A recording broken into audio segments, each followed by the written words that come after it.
Recently, two new fungus came into trending posts by social medias, which was white and yellow. There were only few cases noted in Patna, UP, Delhi and Bihar areas, but entire nation got threatened. We thought that a new wave of fear started emerging. So, taking it as our moral responsibility to give you logical and scientific information and answers to all your questions, we are here today with you all to provide you the details related to yellow and white fungus. So, there are three positive news we will be sharing with you towards the end of the video. We have also started free online consultation, details of which is there on screen.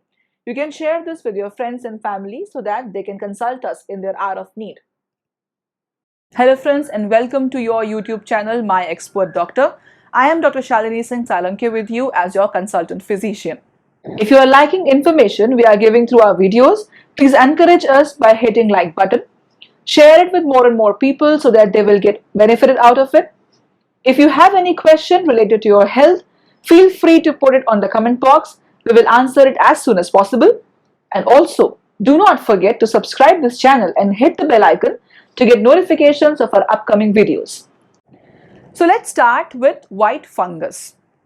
What is the causative organism? It's Candida. It belongs to family Saccharomycetaceae.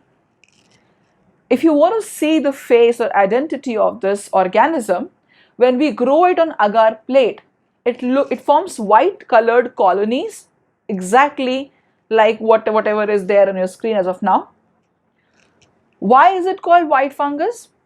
It's because when it affects you, a white patch develops on the source of lesion or the site of lesion.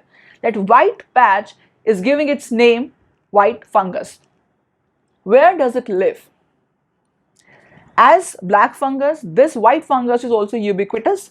That means it's everywhere. On the top of that, it is also found as commensal on our skin, gastrointestinal tract, on female genital tracts. That means it's there on our skin as well, on our body, but it doesn't harm you. It just takes nutrition from you. But only when your immunity goes low, it can harm you or it can cause infections in you. So how does human acquire infections through these organisms? First of all, when you become weak, your immunity weakens. And the second, when you get these organisms from the environment, like when you eat stale food, or you breathe air which is having spores of these organisms. Who are at risk of getting infected by white fungus? First, when the patient is with severe COVID-19 and is requiring long-term hospital stay. Second, when the patient is having uncontrolled diabetes, uncontrolled blood sugar levels. Third, when the patient is receiving long-term high dose of steroids. That is, usually we say for more than 15 days to 20 days. Fourth, when the patient is on other immunomodulator drugs. Fifth, when the patient is on prolonged antibiotics use. Sixth, when the patient requires long-term oxygen therapy, usually longer than 7 to 10 days. Then next, patient who are on ventilator support for long time, that is for more than 7 to 10 days. Patient with immunocompromised status like HIV, cancer, chemotherapy, patients who are pre-transplant or post-transplant, patients who are on immunosuppressants. And very important, patients with personal unhygienic conditions or who are surrounded by unhygienic places. Now, how to identify symptoms of white fungus at the earliest? First of all, let me tell you that there are two categories of symptoms which you can see in a patient who are infected by white fungus. The first is local symptoms and the second is invasive or disseminated symptoms. Local symptoms means when it will present symptoms at the site of entry of organisms. And invasive or disseminated means it will enter from one site, will go into your bloodstream and then can reach any part of your body and cause infection. This invasive and disseminated is the dangerous form of white fungal infection, but fortunately it happens only in less than 5% of categories. So let's go through the local symptoms first. The first one is oropharyngeal regions. That means when it enters into your mouth, It affects your tongue, soft palate, it may affect your throat, may affect your food pipe. It will form a white patch over these areas. You might be having bad breath, loss of taste, and pain while swallowing your food or water. If it goes into your vulvovaginal or private part, it may produce itching, burning sensation, and white discharge. If it is on skin, it can form skin lesions in the form of rings or itching or burning sensation. It may affect your urinary tract and urinary tract areas and cause burning sensation while passing urine, pain while passing urine, also itching as well as white discharge. It may affect your ear. In that case, you will have ear discharge, ear pain, and itching over that area. If unfortunately it penetrates blood and reach to different organs, the symptoms will be like, if it affects lungs, the symptoms will be breathlessness, cough, chest pain, and also you will have some hemoptysis. Hemoptysis means blood in your sputum or expectoration. Second, if it reach brain, it can affect your altered state of sensorium. It can cause headache. It may also cause confusional states, neurological signs and symptoms. You may start feeling weakness over some part of your body. You may be having confusion in identifying day and night, your friends and relatives. If it goes to your joints, it can cause joint pain and swelling. If it reaches to heart, it can cause endocarditis. If it reaches to other parts of the body, it may produce pus in various parts internally, and it will produce fever.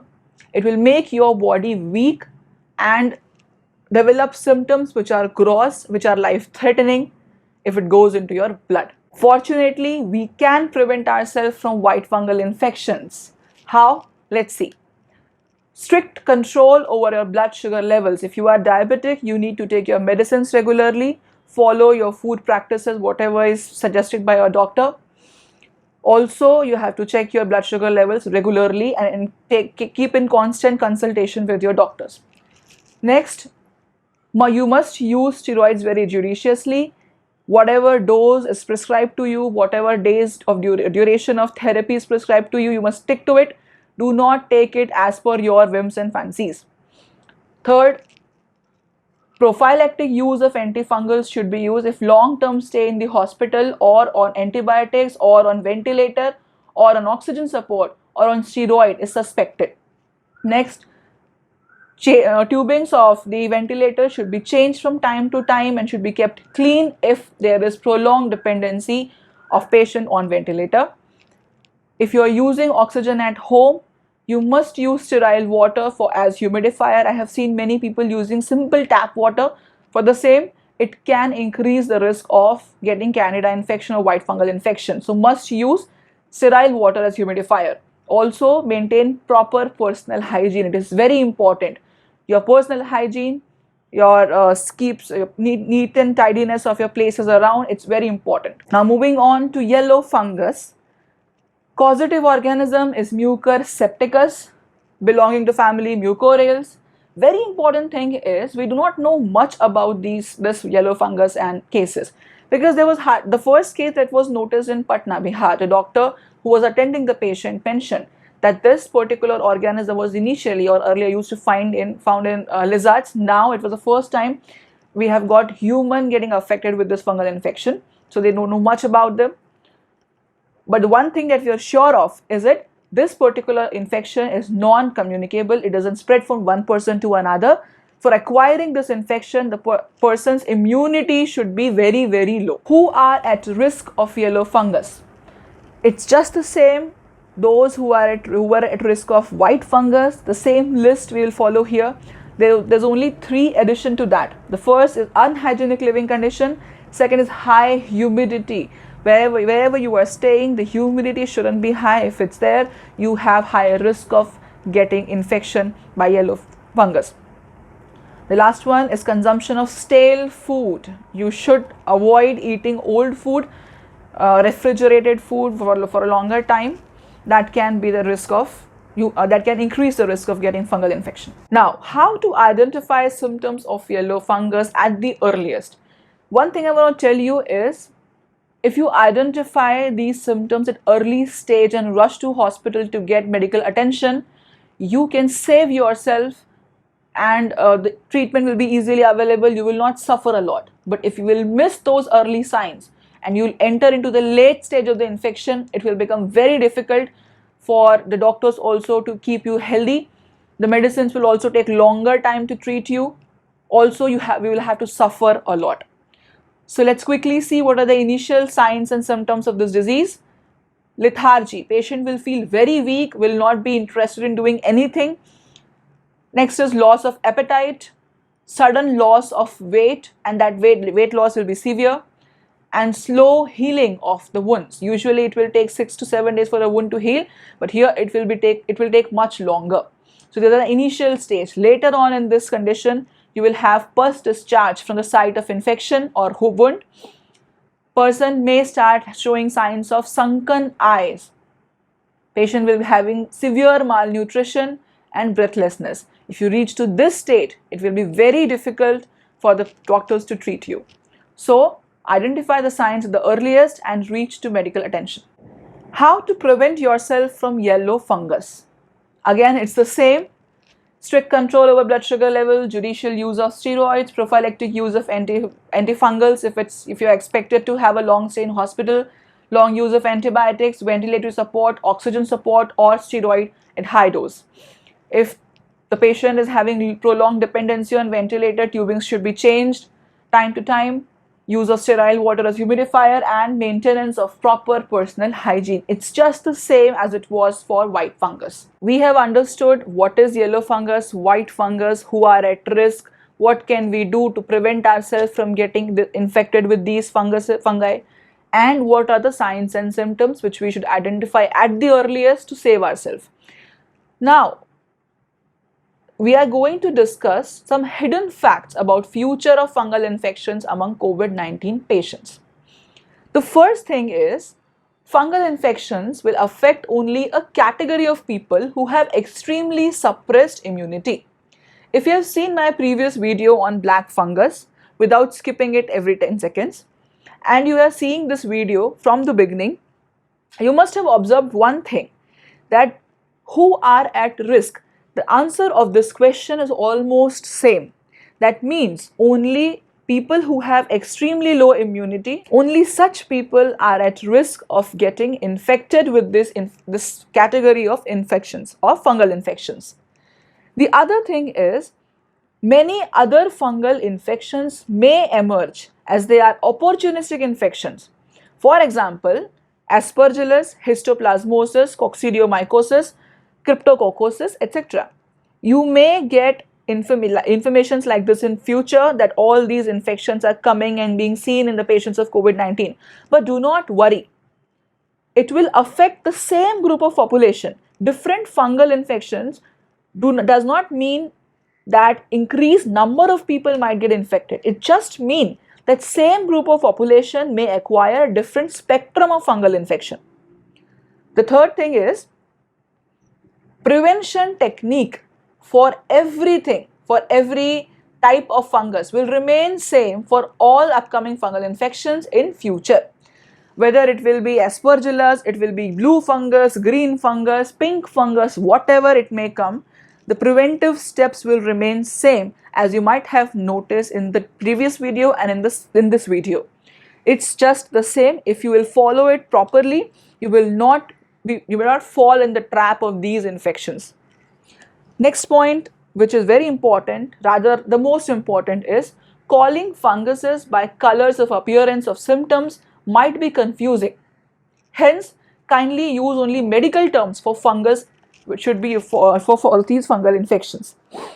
Now, what does it mean? I'll give an example. Suppose you have a friend. The name of the person is X. At this point of time, the person is fat. So you can't start calling that person fat, because in future this person might lose some weight and become thin. In that scenario, if you will start calling that person thin, the person's identity will remain the same. It's just you who are creating confusion when you are talking with third person regarding that friend of yours, X. So similarly, suppose for example, the black fungus can appear or can cause symptomatic black color at the site of infection. But if that particular site start releasing pus, which is yellowish, you might start calling it a yellow fungus because that is now yellowish in color, which is wrong because it is caused by the same infective organism which was causing the black fungus. So please stop using this black, yellow, green funguses. Medical fraternity have given names to them. Please call it by that. Otherwise, you will create confusion among doctors, patients, and everyone. So, we are here with you with 3 positive news in relation to COVID-19. The first one is there is significant reduction in the new cases of COVID-19. On 5th of May, it was noticed that 4.12 lakh new cases were found in just 24 hours, which is now reduced to 2.18 lakh on 27th of May. So it's significant, almost like 50% reduction we have seen in just 20 days. The second good news is DGCI has approved a new antiviral drug for COVID-19. The name of the drug is 2DG. It's the analog of glucose, hence it's approved for all age group. It's expected to have a very low side effect profile. It's made completely in India. The manufacturers will be Dr. Reddy's lab. It will be available in form of sachets to be taken orally. The cost of each sachet will be between 1990 to 1000. Speciality of this drug is it gets concentrated in infected cells and kills viruses and infected cells, thereby reducing the spread in the body. Next is the rate of negative conversion is very high and the symptomatic cure is faster compared to other medicines. It's been seen in the reports. We'll hope that this drug will be available in abundance before the third wave in India. The third good news is regarding the CoviSelf, which is a rat-based COVID-19 self-test kit for home use. It's launched by Pune-based MyLab Discovery Solutions. Each kit will cost around 250. It's rapid antigen test-based testing kits, easy to use, secure, quick process. It will take only 2 minutes to test and 15 minutes for the results. As per ICMR, it should be used for symptomatic patients or patients who have come in contact with COVID positive patients. If you are positive, if you have symptoms and you test positive for the particular kit, you are considered COVID positive and you will be advised to take guidance from the doctors or hospitals. If the test is showing negative but you are symptomatic, you are requested to go and do RT-PCR lab-based test. Now, if you want to understand the use of this CoviSelf kit, please put it in the comment box. We'll make a video on it and we'll share with you soon. In the next video, we are going to see what is immunity boosters. There are many products in the market which have emerged since COVID-19 and they are proving or they are saying that they provide increased immunity levels in the body to fight against COVID infection. But what is true? We'll see that. The next is which medicines can be taken as immunity boosters, which dietary products can help to increase immunity, what are home remedies advised by Ayurveda to increase immunity, and the breathing exercises that we can use to increase capacity of our lungs. All these things will help us to prepare ourselves if unfortunately we get infected with COVID-19 in the third phase. Our body will be better prepared to fight against it. Till then, stay safe and stay happy at your place.